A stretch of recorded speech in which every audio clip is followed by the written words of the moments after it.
As the DNC continues, the Democratic National Convention continues. All eyes are on DC, or on Chicago, where they are. A couple of things that were interesting. Protesters broke through a security fence. Now, I can tell you, being in Milwaukee, the security was very heavy. I can't imagine how heavy it must be in Chicago.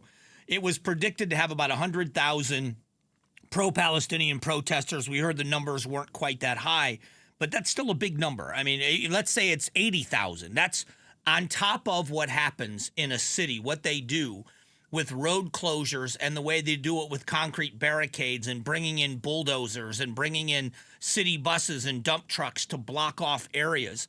But protesters were able to get to the fencing and remove part of the fencing, or at least move part of the fencing, and they were only about 2 blocks from the United Center. This could be a massive disaster. And what I mean by that is it gets to be very dangerous. This is a secure location. Last night, the President of the United States spoke. Former presidential candidate and Hillary Clinton spoke last night.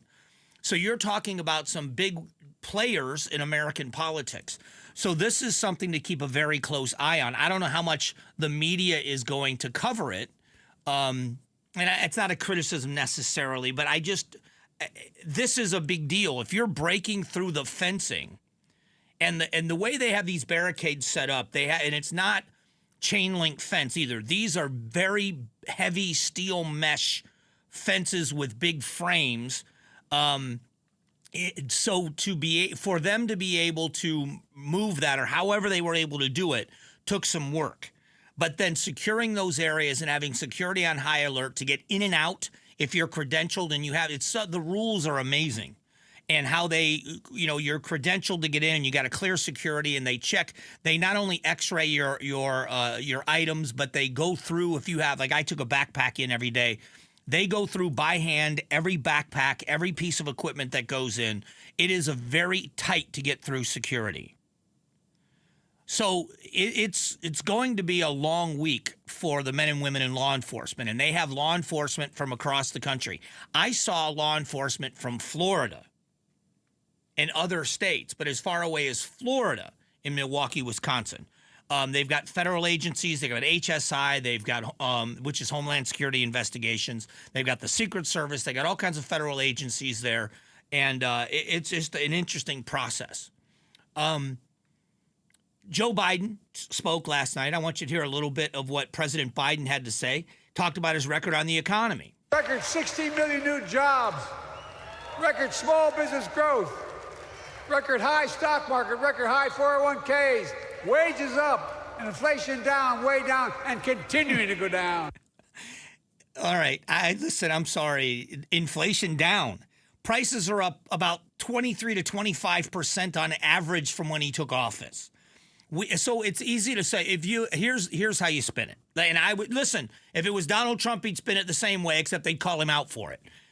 If you set records, if gas prices set records during your presidency, and they did, diesel and gasoline prices set records during your presidency, and now they're higher than they were when you took office, but they're $2 a gallon or $3 a gallon lower than they were at their height, I'd be saying the same thing. We brought gas prices down by an average of $2.50 a gallon.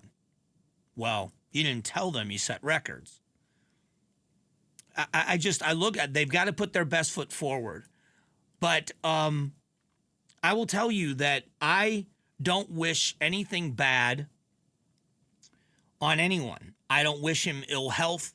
I have no axe to grind personally with the man, Joe Biden. I disagree with his policies. But the public display of what's happening to me is sad. It's not good as an American. There are major things happening in the world right now.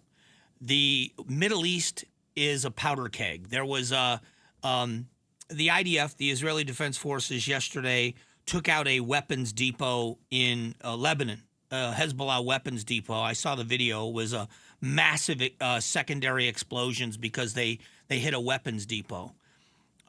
We don't know if there's going to be peace in the region. We know the Iranians are threatening a rebuttal. We don't know when that attack is going to come or how severe it's going to be. We know that the Israelis just were given back, I think it was 6 or 8 bodies of hostages that have died under when they were captured by Hamas. They finally gave back 6 or 8 of the bodies just in the last day or so.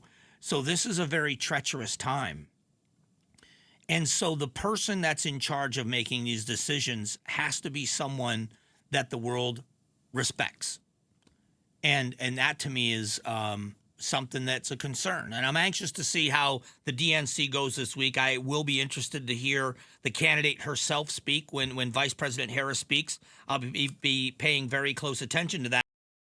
Thanks for watching the Mike Broomhead Show. Catch up on Amazing Arizonans, a KTAR News podcast, and click the button in the middle to subscribe.